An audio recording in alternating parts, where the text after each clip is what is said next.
കൃഷ്ണ സർവം ശ്രീകൃഷ്ണാർപ്പണമസ്തു. അറിയാതെ പോലും നാരായണ എന്ന നാമം ഉച്ചരിച്ചതുകൊണ്ട് സകല ദുഷ്കർമ്മങ്ങളുടെ ഫലവും പാപവും എല്ലാം ഒടുങ്ങി മോക്ഷം ലഭിച്ച് വൈകുണ്ഠപ്രാപ്തി നേടിയ അജാമിളൻ്റെ കഥ ശ്രീ മഹാഭാഗവതം 6-ാമത്തെ സ്കന്ധത്തിൽ പറയുന്നുണ്ട്. അജാമിളൻ എന്നൊരു ബ്രാഹ്മണനുണ്ടായിരുന്നു. അദ്ദേഹം എല്ലാ യോഗങ്ങളും അനുഷ്ഠിച്ച് സകല കർമ്മങ്ങളിലും ധർമ്മങ്ങളിലും നിഷ്ഠയോടുകൂടി ആചരിച്ച് ജീവിച്ച ഒരാളായിരുന്നു. ഒരിക്കൽ അദ്ദേഹം കാട്ടിൽ പോകാനിടയായി. അപ്പോൾ അവിടെ അദ്ദേഹം അതിമനോഹരിയായ ഒരു ശൂദ്ര സ്ത്രീയെ കാണുവാനിടയായി. കണ്ട മാത്രയിൽ തന്നെ അദ്ദേഹത്തിന് അവളോട് അനുരാഗം തോന്നി. അതിനുശേഷം അവരൊന്നിച്ച് ജീവിക്കുവാനായിട്ട് തുടങ്ങി. അങ്ങനെ കുറേ കാലം കഴിഞ്ഞു. അവരൊന്നിച്ച് ജീവിക്കാൻ തുടങ്ങി. കുറേ പുത്രന്മാരുണ്ടായി. അങ്ങനെ അവരെ വളർത്തുവാൻ വേണ്ടിയിട്ട് പല ദുഷ്കർമ്മങ്ങളും അജാമിളന് ചെയ്യുവാനായിട്ട് ആവശ്യമായിട്ട് വന്നു. കാരണം നല്ല സത്കർമ്മങ്ങൾ ചെയ്തതൊക്കെയും അദ്ദേഹം മറന്നുപോയി. പുത്രന്മാരെ വളർത്തുവാനും ജീവിതത്തിൽ മുന്നോട്ട് പോകുവാനും വേണ്ടിയിട്ട് അദ്ദേഹം അനവധിയായ പാപകർമ്മങ്ങൾ ചെയ്യുവാനായിട്ട് ആരംഭിച്ചു.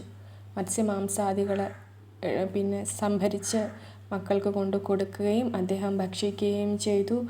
പിന്നെ ബ്രാഹ്മണന്മാരുടെ സ്വത്തുകൾ അപഹരിക്കുകയും പിടിച്ചു പറിക്കുകയും ചെയ്തു. അങ്ങനെ കൊള്ള നടത്തി. പിന്നെ മത്സ്യമാംസാദികൾ വേട്ടയാടി പിടിച്ച് പിന്നെ കുടുംബത്ത് എത്തിച്ച് നൽകി. അതിൻ്റെ പാപങ്ങൾ, അങ്ങനെ നിരവധിയായ ഒരുപാട് പാപങ്ങൾ അദ്ദേഹം ചെയ്തു. അദ്ദേഹം അനുഷ്ഠിച്ചുകൊണ്ടിരുന്ന സകല സത്കർമ്മങ്ങളിൽ നിന്നും അദ്ദേഹം ഒരുപാട് വിട്ടുപോന്നു. അങ്ങനെ കാലം കുറേ കഴിഞ്ഞു. അദ്ദേഹം ഇങ്ങനെ കുറേ കഷ്ടപ്പെട്ട് കുടുംബത്തിന് വേണ്ടി കഷ്ടപ്പെട്ട് അദ്ദേഹം തീർത്തും ദരിദ്രനായിട്ട് തീർന്നു. ആകെ ഉണ്ടായിരുന്ന സമ്പാദ്യം എന്ന് പറഞ്ഞാൽ അത് സമ്പാദിച്ചു വെച്ച ആ ദുഷ്കർമ്മങ്ങളുടെ ഫലം മാത്രമായിരുന്നു. അങ്ങനെ ദരിദ്രനായി, രോഗിയായി, മരണാസന്നനായി അദ്ദേഹം കിടപ്പിലായി. അങ്ങനെ കിടക്കയിൽ നിന്ന് ഒന്ന് എഴുന്നേൽക്കുവാൻ പോലും ആകാതെ ആ കിടക്കുന്ന അവസ്ഥയിൽ കാലപാശവും കൊണ്ട് കാലദൂതന്മാർ അദ്ദേഹത്തെ കൊണ്ടുപോകാനായിട്ട് വരികയാണ്. അപ്പോൾ അവരുടെ ആ വേഷവിധാനങ്ങളും ഭയപ്പെടുത്തുന്ന രൂപവും ഒക്കെ കണ്ട് അജാമിളന് ഭയങ്കരമായിട്ടുള്ള പേടി തോന്നി. അങ്ങനെ പേടിച്ച് ചുരുണ്ട് അദ്ദേഹം കിടുകിടയെ വിറച്ചുകൊണ്ട് അദ്ദേഹം വായിൽ വന്നത് അദ്ദേഹത്തിൻ്റെ മൂത്ത പുത്രൻ്റെ പേര് നാരായണ എന്നായിരുന്നു. അദ്ദേഹം നാരായണനെ ഉറക്കെ വിളിച്ചു, മോനെ വേഗം വരിക, നാരായണ നീ വേഗം വരിക, എൻ്റെ അടുത്തേക്ക് വന്നിരിക്കൂ. അല്ലെങ്കിൽ എന്നെ ഇവർ വന്ന് കൊണ്ടുപോകും. നീ അല്ലാതെ എനിക്ക് വേറെ ആരും ഉറ്റവരായിട്ട് ഇല്ല.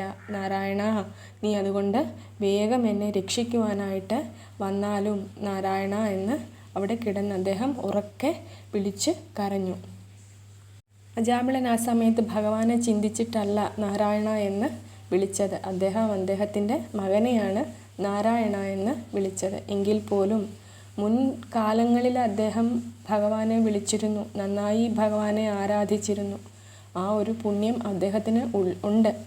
ഒപ്പം ആ അന്ത്യകാലത്ത് നാരായണ എന്ന് വിളിച്ചപ്പോൾ ഭഗവാന്റെ പത്മനാഭൻ്റെ അനുചരന്മാർ, സിദ്ധയോഗീന്ദ്രന്മാരായിട്ടുള്ള 4 പേര്, ഭഗവാന്റെ അതേ രൂപസാരൂപ്യമുള്ളവർ അവർ അവിടേക്ക് വേഗം എത്തുകയാണ്. അങ്ങനെ അവിടെ എത്തിച്ചേർന്ന് അവരെ കണ്ടിട്ട് അവരെ കണ്ട് അജാമിളന് പേടി ഏതും തോന്നിയില്ല. അപ്പോൾ അവർ അജാമിളനോട് പറയുകയാണ്, അജാമിളനോട് പേടിയൊന്നും വേണ്ട, പേടിയായി കേതുമേ നീയൻ അജാമിളനോട് ചിരിച്ചരുൾ ചെയ്തു മധുരമായി. കേടുകൾ തീർത്തനുകമ്പാവശേന വൻപോടാശുപാശവും വേറുപെടുത്തുടൻ ദൂരവേ നിൽക്കെന്ന് കാലാനുചാരകന്മാരെയുമാട്ടി അകറ്റി നിർത്തിയിടിനാർ. അവർ കാലപാശത്തിൽ നിന്നും അജാമിളനെ മോചിപ്പിച്ചിട്ട് കാലൻ്റെ അനുചരന്മാരോട്, യമകിങ്കരന്മാരോട് പറഞ്ഞു, നിങ്ങൾ ദൂരേക്ക് മാറി നിൽക്കൂ, നിങ്ങൾ അടുത്തേക്ക് വരേണ്ടതില്ല, നിങ്ങൾ ദൂരേക്ക് മാറി നിൽക്കൂ എന്ന് പറഞ്ഞു. അപ്പോൾ ആ കാലാനുചരന്മാർ ഭക്തിപൂർവമാണ് അവർ മാറി നിന്നത് ഇവരെ കണ്ടിട്ട്. വിഷ്ണു പാർഷദന്മാരെ കണ്ടിട്ട് അവരെ ഭക്ത്യാദരപൂർവ്വം തൊഴുത് വണങ്ങിയാണ് അവർ പിറകിലേക്ക് മാറി നിന്നു. അപ്പോൾ അവരോട് വിഷ്ണു പാർഷദന്മാർ ചോദിക്കുകയാണ്, നിങ്ങൾ എന്തിനാണ് ഇങ്ങോട്ട് വന്നത് എന്ന് ചോദിക്കുകയാണ്. പുഷ്കരന്മാർ, നിങ്ങൾ ആരെന്നും എന്തിനാ ഇക്കാലം ഇങ്ങു വന്നിന്നിവൻ തന്നെയും ബന്ധിച്ചു താടിച്ചിഴപ്പാൻ ഒരുമ്പെട്ട ബന്ധവും അന്ധത എന്നിയെ ചിന്തയാ സത്യം പറഞ്ഞു പോയിക്കൊള്ളുകെന്ന് കേട്ടവർ അത്യാദരേണ തൊഴുതു ചൊല്ലിയിടിനാർ. നിങ്ങൾ എന്തിനാണ് ഇങ്ങോട്ട് വന്ന് ഇദ്ദേഹത്തെ ബന്ധിച്ച് കൊണ്ടുപോകാനായിട്ട് തുടങ്ങുന്നതെന്നവർ ചോദിച്ചു. അപ്പോൾ അവർ പറയുകയാണ്, ഞങ്ങൾ ഇവിടേക്ക് വന്നത് ധർമ്മരാജാവിൻ്റെ ആജ്ഞയാലാണ് ഇവിടെ വന്നത്. ഈ മഹാപാപിയായ ഈ മനുഷ്യനെ കൊണ്ടുപോകുവാനായിട്ടാണ് ഞങ്ങൾ വന്നത് എന്നാണ് അവർ പറയുന്നത്. അപ്പോൾ വിഷ്ണു പാർഷദന്മാർ അവരോട് പറയുകയാണ്, ധർമ്മരാജാജ്ഞയാൽ ഇങ്ങ് വന്നീടിന നിർമ്മലന്മാർ ഭവാന്മാരെന്നിരിക്കിലോ ധർമാധർമ്മങ്ങളും ദണ്ഡഭേദങ്ങളും നിർമായ രമ്യഭേദേന ചൊല്ലിയിടുവിൻ തുല്യമായി എന്ന് കേട്ടന്തക ദൂതന്മാർ ചൊല്ലിനാൻ രാഗമോക്തി പ്രകാരങ്ങളാം കല്യാണമാർഗ കർമ്മങ്ങൾ ധർമ്മങ്ങൾ മറ്റല്ലാത്തതെല്ലാം അധർമ്മമല്ലോ നൃണാം. കാലദൂതന്മാരോട് അവർ ചോദിക്കുന്നു, നിങ്ങൾ എന്തുകൊണ്ടാണ് ഇങ്ങോട്ട് വന്നത്? ധർമ്മരാജാവ് എന്തുകൊണ്ടാണ് നിങ്ങളോട് ഇങ്ങനെ ആവശ്യപ്പെട്ടതെന്ന് ചോദിച്ചപ്പോൾ അവർ പറയുന്നു, ഇദ്ദേഹം ചെയ്തിരിക്കുന്നത് ധർമ്മത്തിനനുസൃതമായിട്ടുള്ള കാര്യങ്ങൾ അല്ല എന്നാണ് പറയുന്നത്. അതായത് കുടുംബത്തിന് വേണ്ടി, അതായത് നല്ല രീതിയിൽ ജീവിച്ചിട്ട് ഗൃഹസ്ഥാശ്രമിയായി ജീവിച്ച ഒരാൾ സ്വന്തം കുടുംബത്തിന് വേണ്ടി ജീവിക്കുന്നത് പോലെയല്ല. ഇദ്ദേഹം കാട്ടിൽ പോയി അവിടെ കണ്ട ഒരു ശൂദ്ര സ്ത്രീയുമായിട്ട് പിന്നെ ഒന്നിച്ച് ജീവിക്കുവാൻ തുടങ്ങി. അതൊക്കെയും അധർമ്മമാണ്. ധർമ്മമല്ലാത്ത രീതിയിൽ അദ്ദേഹം ജീവിച്ചു. തൻ്റെ സകല യോഗങ്ങളും അനുഷ്ഠിക്കാതെ ധർമ്മങ്ങളും കർമ്മങ്ങളും ഒന്നും സത്കർമ്മങ്ങളും ഒക്കെയും ഭഗവാന്റെ വന്ദനങ്ങളും ഒക്കെ മുടക്കിയിട്ടാണ് അദ്ദേഹം ആ കാട്ടിൽ അവരോടൊപ്പം അദ്ദേഹം ജീവിച്ചു കൊണ്ടിരുന്നത്. അപ്പം അതൊക്കെയാണ് അദ്ദേഹം ചെയ്തു കൂട്ടിയ അധർമ്മങ്ങളെന്ന് പറയുന്നത്. അതുപോലെ കൊടും ക്രൂരമായിട്ട് അദ്ദേഹം ഒരുപാട് മൃഗങ്ങളെ വേട്ടയാടുകയും ഭക്ഷണത്തിന് വേണ്ടി കൊണ്ടുവരികയും ഒക്കെ ചെയ്തു. അപ്പോൾ അതൊക്കെയും ധർമ്മത്തിനും നീതിക്കും അനുസരിക്കുന്നതല്ല എന്നാണ് പറയുന്നത്. ധർമ്മമാർഗത്തിൽ ചരിക്കുന്നവർ, അതായത് നല്ലത് ചെയ്യുന്ന ആൾക്കാർ, പാപങ്ങൾ ചെയ്യാത്തവർ സ്വർഗത്തിലേക്കാണ് എത്തുന്നതെന്നാണ് അവർ പറയുന്നത്. അതായത് പിന്നെ അതേപോലെ ദുഷ്കർമ്മികളായവർ, നിർമര്യാദകന്മാരായ പാപികൾ തമ്മെയെല്ലാം അഹോ കൊണ്ടുപോയി ഞങ്ങളും പാപകർമ്മങ്ങൾക്കുചിത വേഗങ്ങളാം താപനരകങ്ങളെ ഭുജിപ്പിക്കുന്നു. അതായത് നിർമര്യാദകൾ, അതായത് ദുഷ്കർമ്മങ്ങൾ ചെയ്യുന്നവരെയാണ് ഞങ്ങൾ കൊണ്ടുപോകുന്നത്. അവർക്കനുസൃതമായിട്ട് അവർ ചെയ്യുന്ന പാപകർമ്മങ്ങൾക്ക് അനുസൃതമായിട്ടുള്ള നരകമാണ്, താപനരകങ്ങളെയാണ് ഞങ്ങളവിടെ അവർക്ക് വേണ്ടിയിട്ട് ഒരുക്കിയിട്ടുള്ളത്. അതൊക്കെ അവിടെ അവർ അനുഭവിക്കേണ്ടതായിട്ട് വരും. ഒക്കെയും ഞങ്ങൾ ചെയ്യുന്നത് നാരായണസ്വാമി സർവ്വലോകാത്മകൻ കാരണൻ തൻ നിയോഗത്താലാണ് ഇതൊക്കെ ചെയ്യുന്നതെന്നാണ് പറയുന്നത്. അതായത് നമ്മളുടെ കർമ്മഫലത്തിനനുസരിച്ചിട്ടുള്ള ശിക്ഷാവിധി നമ്മൾ സ്വീകരിക്കേണ്ടതായിട്ട് വരും. സൽക്കർമ്മം ചെയ്താൽ നമ്മൾക്ക് സദ്ഗതി ഉണ്ടാകും. ദുഷ്കർമ്മം ചെയ്താൽ അതിന് തക്ക ഫലമാണ് നമ്മൾ അനുഭവിക്കേണ്ടതായിട്ട് വരിക എന്നാണ് കാലദൂതന്മാർ പറയുന്നത്. അത് മാറ്റുവാനായിട്ട് ആരെക്കൊണ്ടും സാധിക്കുകയില്ല. അതുകൊണ്ട് ഞങ്ങളുടെ കർമ്മം ചെയ്യുവാനായിട്ട് ഞങ്ങളെ അനുവദിച്ചാലുമെന്ന് വിഷ്ണു പാർഷദന്മാരോട് ഇവർ പറയുകയാണ്. എന്നിട്ട് അവർ പറയുകയാണ്, അങ്ങനെയുള്ള മഹാപാപിയെ പുനരങ്ങു വൈകാതെ കൊണ്ടാശു ചെന്നിടുവാൻ ഞങ്ങളെ ഇങ്ങയച്ചു ധർമ്മരാജൻ ഇന്നിങ്ങനെയുള്ള മഹാപാപി തന്നെ ചാരത്തുടൻ ഇങ്ങെഴുന്നള്ളുവാനുള്ള കാരണം നേരെ അരുൾ ചെയ്യുക വേണമേ. അങ്ങനെയുള്ള മഹാപാപിയായ ഈ അജാമ്ലനെ കൊണ്ടുപോകാനായിട്ടാണ് ഞങ്ങൾ വന്നിട്ടുള്ളത്. അപ്പോൾ ഇവിടേക്ക് നിങ്ങൾ എന്തിനായിക്കൊണ്ടാണ് ഇങ്ങോട്ട് വന്നതെന്നാണ് നാരായണ ദൂതന്മാരോട് കാലദൂതന്മാർ ചോദിക്കുകയാണ്. അപ്പോൾ അവർ പറയുകയാണ്, സുഹൃതികൾ ആരുമില്ലിങ്ങവനൊത്തവരൊഴിയിൽ നേരെ വിചാരിച്ചു കാൺമിൻ തനയനു നാരായണേതി നാമം വിധിച്ചപ്പോഴേ വേറായി ചമഞ്ഞിതിവനുടെ പാതകം. 100,000 ജന്മമാർജിച്ചതൊക്കെയും ഇവനെപ്പോലെ സുഹൃതികളായിട്ട് ആരുമില്ല. കാരണം ഇവനാ മരണസമയത്ത്, മരണം അടുത്തിരിക്കുന്ന സമയത്ത് അവന് നാരായണ എന്ന് ജപിക്കുവാനായിട്ട് സാധിച്ചു. അങ്ങനെ സാധിക്കണമെങ്കിൽ എല്ലാവർക്കും അത് കഴിയുകയില്ല. സദാ ഭഗവാനെ സ്മരിക്കുകയും ചിന്തിക്കുകയും ചെയ്യുന്ന ഒരാൾക്ക് മാത്രമേ അന്ത്യകാലത്തും ആ സമയത്തും ഭഗവാന്റെ നാമം നാവിലും ചിന്തയിലും വരികയുള്ളൂ, ഭഗവാന്റെ രൂപം മനക്കണ്ണിൽ തെളിയുകയുള്ളൂ. അപ്പം അത്രയും സുകൃതിയാണിവൻ. അതുകൊണ്ടാണ് അന്ത്യകാലത്ത് ഇവന് ഭഗവാന്റെ നാമം, നാരായണൻ്റെ നാമം വിളിക്കുവാനായിട്ട് സാധിച്ചത്. അതുകൊണ്ട് എൻ്റെ പാപങ്ങളൊക്കെയും വേറായിച്ചമഞ്ഞിതിവനുടെ പാതകം 100,000 ജന്മമാർജിച്ചതൊക്കെയും, 100,000 ജന്മം കൊണ്ട് ഇവൻ നേടിയെടുത്ത സകല പാപങ്ങളും ആ സമയത്ത് ഇല്ലാതെയായി. ഭഗവാന്റെ നാരായണ എന്നുള്ള ആ നാമം ഉച്ചരിച്ചതോടുകൂടി അവൻ്റെ സകല പാപങ്ങളും ഇല്ലാതെയായി. കാലവശം ഗമിപ്പാൻ തുടങ്ങും ക്ഷണകാലേ തിരുനാമമൊന്നറിയാത്ത താൻ പാരിലൊരുവൻ ജപിക്കിലവനുടെ ഘോര മഹാപാപമൊക്കെ നീങ്ങിയിടുന്നു. അറിയാതെയെങ്കിലും ആ നാമം, തിരുനാമം ഭഗവാന്റെ നാരായണ എന്ന് ജപിച്ചാൽ അവൻ്റെ സകല പാപങ്ങളും ഇല്ലാതെയാകുന്നു. പേരായിരമുള്ളവൻ തിരുനാമങ്ങൾ ഓരോന്നിനുള്ള ഫലങ്ങൾ ചൊല്ലിയിടുവാൻ മാരാരിയും വശമല്ലാഞ്ഞു സന്തതം നാരായണേതി ജപിച്ചിരുന്നിടുന്നു. 1000 നാമങ്ങളുള്ളവൻ, ഭഗവാൻ 1000 നാമങ്ങളല്ല, അതിലേറെയുമേറെയുമുണ്ട്. അപ്പോൾ അതിലേറെ നാമങ്ങളുള്ള ആ പൊന്നു തമ്പുരാൻ്റെ ആ നാമങ്ങൾക്ക് ഓരോ നാമങ്ങൾ ജപിച്ചാൽ ഓരോ ഫലങ്ങളാണ്. അപ്പോൾ അതൊക്കെയും എണ്ണിയാലൊടുങ്ങാത്ത ഫലങ്ങളാണ് ഭഗവാന്റെ ഓരോ നാമജപവും ജപിക്കുമ്പോഴുണ്ടാകുന്നത്. അപ്പോൾ അതൊന്നും പറഞ്ഞ് ഫലിപ്പിക്കുവാനായിട്ട് സാധിക്കുകയില്ലാത്തത് കൊണ്ട്, പറഞ്ഞാൽ തീരുകയില്ലാത്തത് കൊണ്ട് മാരാരിയും എന്ന് പറഞ്ഞാൽ മഹാദേവരും എപ്പോഴും നാരായണാദി ജപിച്ചിരുന്നിടുന്നു. ഭഗവാൻ മഹാദേവനും എപ്പോഴും സദാ നാരായണനാമം ജപിച്ചുകൊണ്ടിരിക്കുന്നു എന്നാണ് വിഷ്ണു പാർഷദന്മാർ പറയുന്നത്. നാവാൽ അത് ബലാലൊന്നു ചൊല്ലിയിടുകിൽ പാവനമായി ചമയും ജഡമൊക്കവേ നാരായണാഖ്യ 4 അക്ഷരമായതിൽ ഓരോന്നിലുള്ള ഫലങ്ങൾ ചിന്തിക്കിലോ. വേദജപങ്ങളും യാഗകർമ്മങ്ങളും പാതിക്കുപാതി പരിഹാരമല്ലെന്ന് ചൊല്ലുന്നതിങ്ങനെയുള്ള നാമം ബലാൽ ഉള്ളഴിഞ്ഞഹന്ത ചൊല്ലുകയാലിവൻ കൽമഷമെല്ലാം അകന്നതിശുദ്ധനായി നിർമ്മലനായി ചമഞ്ഞിടിനാനേറ്റവും.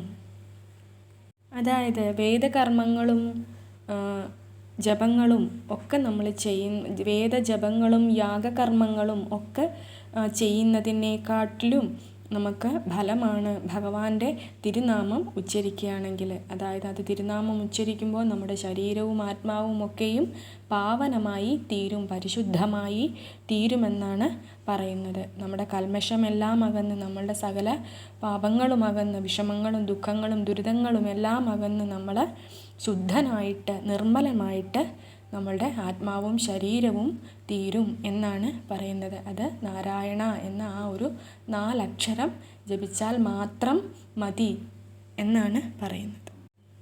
നാരായണ ദൂതന്മാർ പറയുകയാണ്, ദണ്ഡിയോടങ്ങു പോയി ചെന്ന് ചൊല്ലിയിടുവിൻ ദണ്ഡത്തിനിന്നിനിയും യോഗ്യനല്ലൊട്ടുമേ. അദ്ദേഹത്തിനെ ഇനിയും ദണ്ഡിപ്പിക്കുവാനായിട്ട്, ഇനി അദ്ദേഹത്തിനെ കൊണ്ടുപോകാനായിട്ട്, ഉപദ്രവിക്കുവാനായിട്ട് സാധിക്കുകയില്ല. ഇനി അദ്ദേഹത്തിന് നരകത്തിൽ കൊണ്ടുപോകാനായിട്ട് കഴിയുകയില്ല.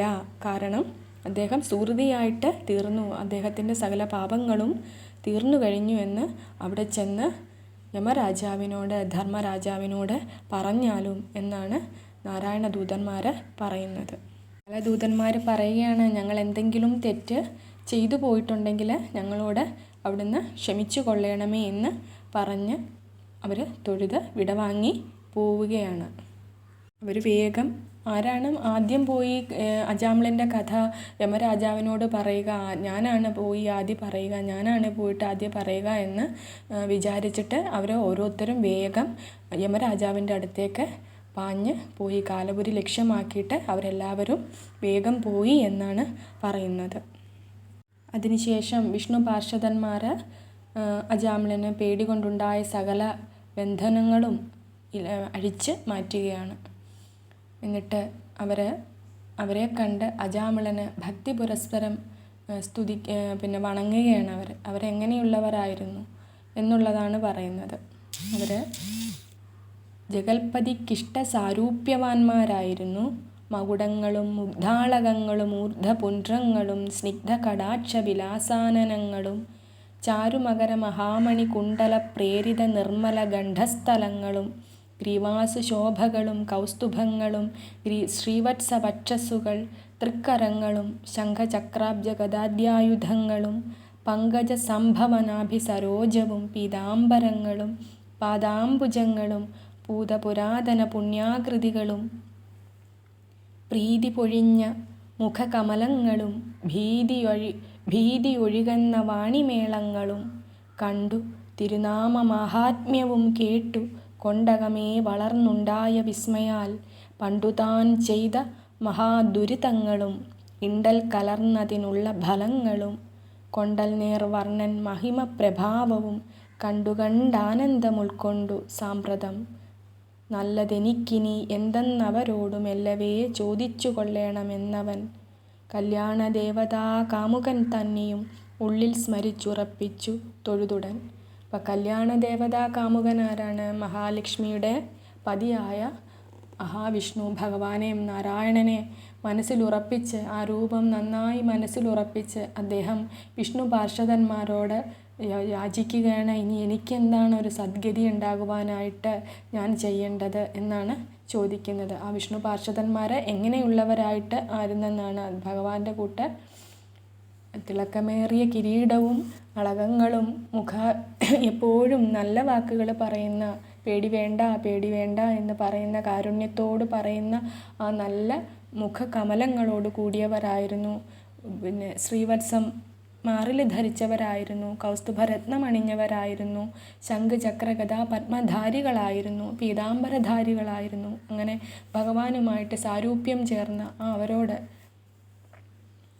അജാമിളൻ ചോദിക്കുകയാണ്, ഇനി എനിക്ക് എന്താണ് നല്ലത് വരുവാൻ വേണ്ടി ഞാൻ ചെയ്യേണ്ടത് എന്ന് അവരോട് തൊഴുത് ചോദിക്കുകയാണ്. അജാമിളന് അവരുടെ മുന്നിൽ വിലപിക്കുകയാണ്, ഞാൻ ഇനിയും എന്താണ് ചെയ്യേണ്ടത് ഭഗവാനെ? മഹാവിഷ്ണുവിനെ മനസ്സിൽ വിചാരിച്ചിട്ട് അദ്ദേഹം പറയുകയാണ് അവരോട്, ഞാനിനി എന്താണ് ഈ ഒരു മേലിൽ എനിക്കൊരു ഗതിയില്ല, ഞാനിനി എന്താണ് ഞാൻ ചെയ്യുവാനായിട്ടുള്ളത്?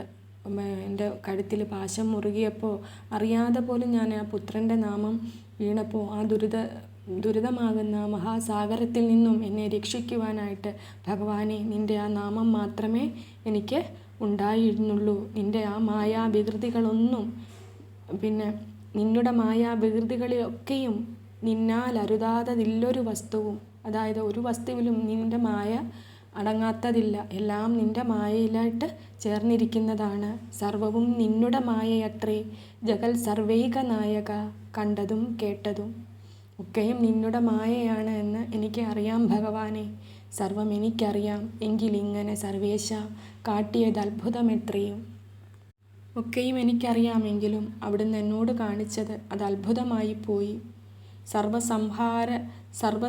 സർവം സഹാ ദേവവംശേ ജനിച്ച ഞാൻ സർവസൽക്കർമ്മ ധർമ്മങ്ങളും വിട്ടുടൻ ശൂദ്ര സമാചാര തൽപരനായൊരു ശൂദ്രതരുണിയെ സംഗച്ച നാരദം.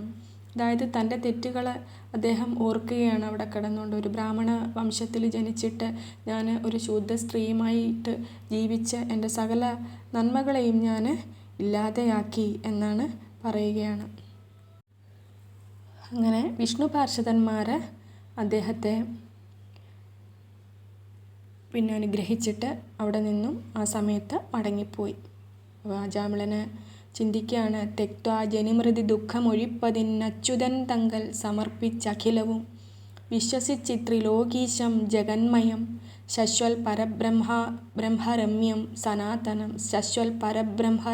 സനാതനം ഹൃൽക്കമലെ ദൃഢം ധ്യാനിച്ചുകൊണ്ടൊരും ഭക്ത്യാ തപോധനവേഷം ധരിച്ചുടൻ ഗംഗാതട സീമ്നി ചെന്നിരുന്നാദരാൽ ഗംഗയിൽ സ്നാനവും ചെയ്തുഷയ്ക്കും വിധൗ സംഘങ്ങൾ അന്യങ്ങളെല്ലാം ഒഴിഞ്ഞു സൽസംഗി ദിനേശനെ വന്ദിച്ചു സാമ്പ്രതം. അങ്ങനെ അദ്ദേഹം എല്ലാ സംഘങ്ങളും ഒഴിഞ്ഞ്, അതായത് പിന്നെ കുടുംബമോ കുട്ടികളോ അങ്ങനെയുള്ള യാതൊരു കാര്യങ്ങളെക്കുറിച്ചും അദ്ദേഹം ചിന്തിക്കാതെ ഈ ഇന്നോളം ഉണ്ടായ സകല ദുഃഖങ്ങളിൽ നിന്നും മോക്ഷം ലഭിക്കുവാനായിട്ട് അദ്ദേഹം ഭഗവാന്റെ രൂപം മനസ്സിൽ നന്നായി ചിന്തിച്ചുറപ്പിച്ച് ഗംഗാതീരത്തേക്ക് പോവുകയാണ്.